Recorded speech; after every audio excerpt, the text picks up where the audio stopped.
face problem with lack of attention in your students in the class? Nobody is. Hungry Brain's real image flashcards are the best solution for this. Scientifically designed in a way that when you're going to show the cards at a high speed in the start of the class, every child's attention, concentration and focus will be at a very high level.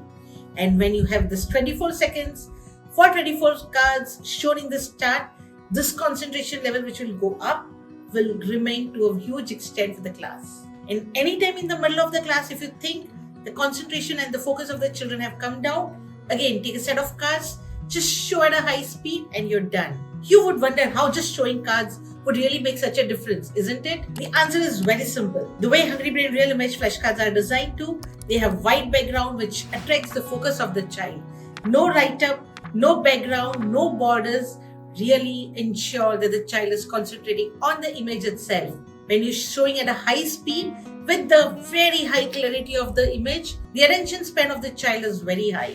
When attention, concentration and focus gets a very high jump in the start, it will not be that the second moment the child loses away the concentration. No, the child's ability to concentrate will increase as the time goes. If your priority is your students being settling in the class and focusing on what you're teaching, then Hungry Brain Real Image flashcards are the best tool for you. I, Hemali Gada, founder of Hungry Brain, ensure you that your students' concentration will increase. Trust me and start with at least 1 or 2 topics in your classroom. And if you face any difficulties, come on our Instagram live hungrybrain.in at 9:30 p.m. any Wednesday. You'll find me live, ready to answer your questions. And also you can share a video how the class is going on.